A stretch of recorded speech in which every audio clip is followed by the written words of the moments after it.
নবী হে, ধৈর্যশীলদেরকে আপনি সুসংবাদ দিন। ধৈর্যশীলদেরকে সুসংবাদ দিন, তার মানে বিপদে ধৈর্য ধারণ করতে হবে। প্রিয় ভাইয়েরা, ইন্নামাস সাবরু ইনদা সাদামাতিল উলা। বিপদে আমরা অনেক সময় প্যানিক হয়ে যাই, অস্থির হয়ে যাই, কি করব, হতাশ।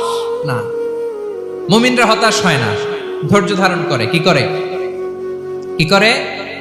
ধৈর্য ধারণ করার শক্তি দাও গো মেহেরবান আমায়, দাও গো মেহেরবান। পড়েন, ধৈর্য ধারণ করার শক্তি দাও গো মেহেরবান আমায়, দাও গো মেহেরবান। সবাই বলুন একসাথে, ধৈর্য ধারণ করার শক্তি দাও গো মেহেরবান আমায়, দাও গো মেহেরবান।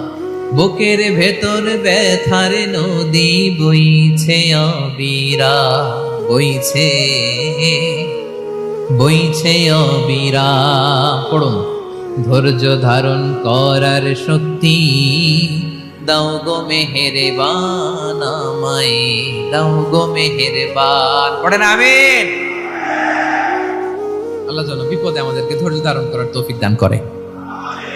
প্রিয় ভাইয়েরা, ধৈর্য এটা এমন একটা গাছ, যে গাছের সারা গায়ে কাটা, কিন্তু এই গাছের ফলটা বড় সুস্বাদু। আই রিপিট, আমি আবার বলছি, ধৈর্য এটা এমন একটা গাছ, যে গাছের সারা গায়ে কাটা, কিন্তু ফলটা বড় মিষ্টি, ফলটা বড় সুস্বাদু। সবাই ধৈর্য ধারণ করতে পারে না। বিষ্ণু ইসলামকে আল্লাহ তাআলা নানা সময় আশ্বস্ত করেছেন, সান্ত্বনা দিয়েছেন, আর ধৈর্যের বাণী শুনিয়েছেন। আল্লাহ বলেন, ফাসবির কামা সাবারা উলুল আজমি মিনার রাসূল। নবী হে, আপনার আগে দৃঢ় প্রত্যয়ী নবীরা যেরকম ধৈর্য ধারণ করেছে, আপনিও ধৈর্য ধারণ করুন। সূরাতুল মুজাম্মিল আল্লাহ তাআলা বলছেন, ওয়াসবির আলা মা ইয়াকুলুনা ওয়াহজুরহুম হাজরান জামিলা। ওরা যাই বলুক, আপনি ধৈর্য ধারণ করুন, ওদের কথাকে ইগনোর করুন। Just ignore what they are saying to you. যা বলে আপনি জাস্ট ইগনোর করেন। ওরা বিষ্ণু ঈসা ইসলামের মনোবলকে ভেঙে দেওয়ার জন্য কখনো বিষ্ণু ঈসা ইসলামকে কবি বলে গালি দিত। কবি কি বলতো? শায়ের। কখনো বলতো মজনুন, পাগল। নাউজুবিল্লাহ পড়বেন না? পাগল বলে গালি দিত। মাঝে মাঝে বলতো কাহিন, গণক। মাঝে মাঝে বিষ্ণু ঈসা ইসলামকে তারা বলতো আবতার, লেস কাটা।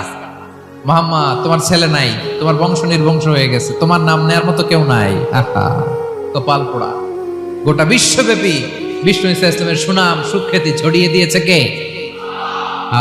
আকাশ বাতাস মাড়িয়ে, সাত আকাশ ছাড়িয়ে আল্লাহর আরশ পর্যন্ত আল্লাহ তাআলা বিষ্ণু নবীর সুনাম সুখ্যাতিকে সুউচ্চ করেছেন। ঠিক কিনা বলেন?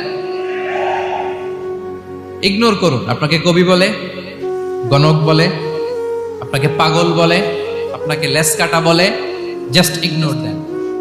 বর্তমান সময়েও নানা ধরনের ট্যাগ আমাদেরকেও দেয় কি দেয় না বলেন?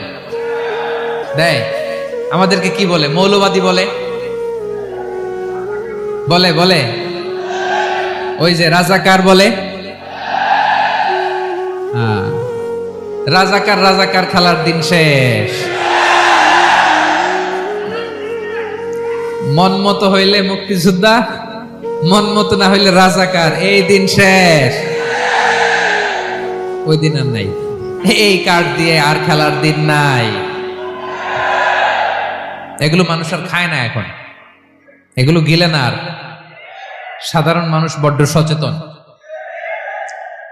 দেখেন, কালের বিবর্তনে, সময়ের আবর্তনে একই পরিক্রমা আমাদেরকেও ট্যাগিং করে। আমাদেরকে মৌলবাদী বলে, ব্যাকডেটেড বলে, রাজাকার বলে, জঙ্গি বলে, যুদ্ধাপরাধী বলে। আছে না এরকম? ওয়াসবির আলা মা ইয়াকুলুন, নিজের সাথে মিলায় নেন।